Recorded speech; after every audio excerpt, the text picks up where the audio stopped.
It's time for more preseason football for the New York Football Giants as they are home this week as they take on the Chicago Bears. Both teams won their games last week. We're going to go ahead and get started in the first quarter. On the Giants' first possession, they take it downfield, but Lawrence Tynes attempts a 42-yard field goal, and it hits the crossbar and misses. So the Giants unfortunately get no points out of their first drive. So the Bears get a chance to take advantage of that. It's Jay Cutler right here dropping back to pass, and he finds a wide open Earl Bennett who eludes a couple defenders, makes it all the way down to the Giants 25. The Bears drive stalls soon after that, and the Bears will still get 3 points out of the play as Robbie Gould kicks a 34-yard field goal. On the next drive, Manning finds Victor Cruz on second and long for a 20-yard gain, as they're trying to get momentum and get back into the game after their first drive messed up. So, same drive, second and 10. Manning drops back to pass, and he gives it off to Ahmad Bradshaw. It breaks for a big run. Bradshaw struggled in this game, but that was one of his bright moments. So, we're moving on. Still the same drive. Manning, once again, drops back to pass on the play-action fake, and he finds a wide-open Jake Ballard who gives him a first down. Manning had 14 passes completed out of 18 thrown for 169 yards in one half of action this week. Finds Ramsey Barden here, still in the same drive, 3rd and 7, keeping it alive. And 3rd and 7 once again. But the Giants are still getting those first down as the Bears just can't stop them. That face mask penalty right there really hurt the Bears as it puts the Giants deep inside the red zone. And the Giants right here are going to make the most out of it on the first play and on the red zone, 1st and goal.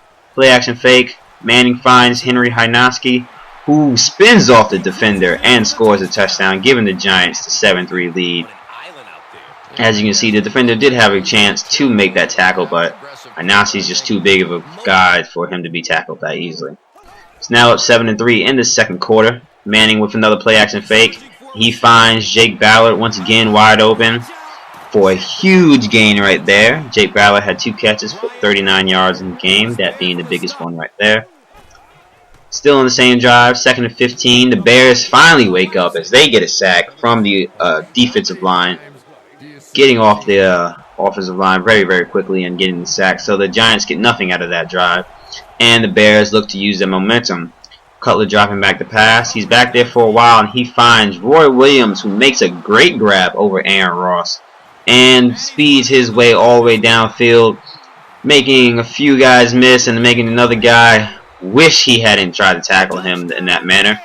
And the Bears take a 10-7 lead midway through the second quarter. As you can see here on the replay, it is Prince Amukamara who has the best chance to take down Williams, but he just can't seem to knock him off balance. So now the Bears are taking a 10-7 lead. The next possession, Manning drops back and he finds his buddy Mario Manningham, who fumbles inside the red zone, and the Bears recover it.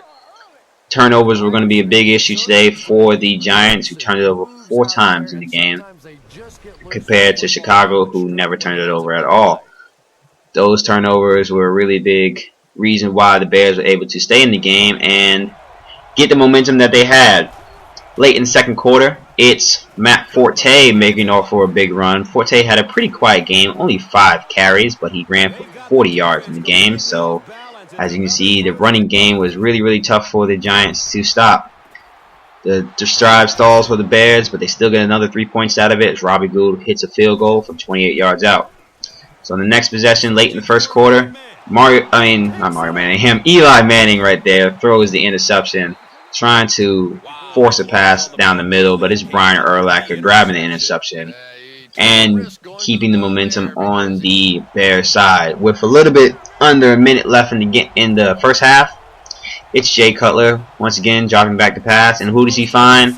Roy Williams down the sideline, right in front of the end zone. The referees have to confirm that it was a catch and was inside bounds, and he was. So it's 20-7 now for the Bears, and that's the score at halftime.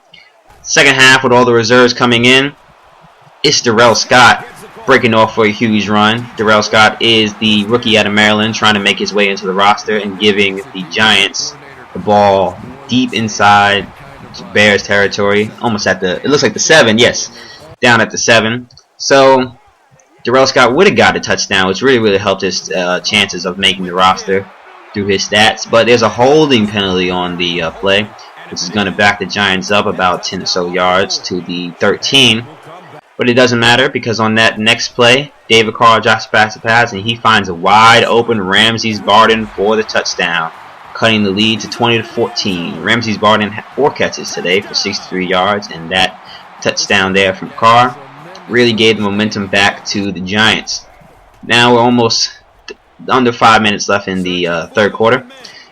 It's Caleb Henney dropping back the pass, but Osi Umenyiora gets around the blocker and forces the fumble. Unfortunately, the Giants could not recover the fumble, but the Bears had to punt it away.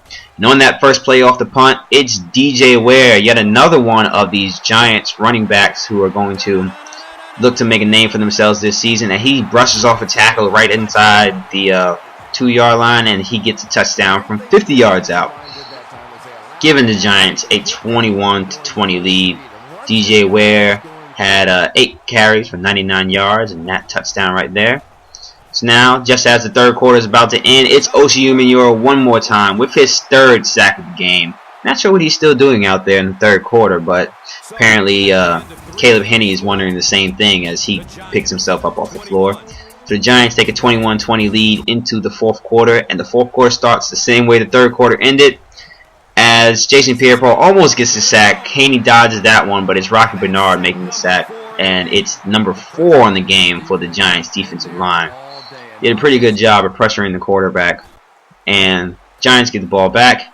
It's DJ Ware, who just finished scoring a touchdown on his last drive, breaks a couple tackles, but then he fumbles the ball, and the Giants recover again. The Bears recover again.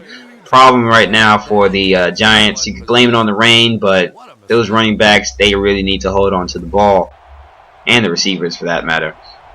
So on that next drive, 3 minutes left in the fourth quarter, Khalil Bell bursting through the middle, eluding a couple guys trying to jump and catch him, but they can't, as it's a 54-yard touchdown run that gives the lead back to the Bears with just under 3 minutes left. Very devastating for the Giants fans to see the score switch hands so close to the end of the game. But the Bears aren't done. Up by 5, they decide to go for the 2-point conversion to make it a full touchdown game. And with Forte out in the slot spot, they hit him for the 2-point conversion. Bears are now up 28-21. So, Giants have a little under about 2 minutes now. 4th down, David Carr drops back to pass, and who does he find? But yes, Ramses Barden for a huge gain and the 1st down. Carr drops back to pass once more and finds a wide open Travis Beckham as the Giants are moving swiftly down the field, and it looks as if they're going to tie this game up. But unfortunately, on this next play, Carr tried to force a pass to Ramses Barden, and it's picked off by Brandon Merriweather. Brandon Merriweather had a great game with 3 tackles, that late interception, and he also forced a fumble early in the game that the Bears recovered. And that would end up being the difference as the Giants fall 28-21 in the second week of the preseason. They fall to 1-1, and next week they will be taking on their roommates at Meadowlands Stadium in the New York Jets.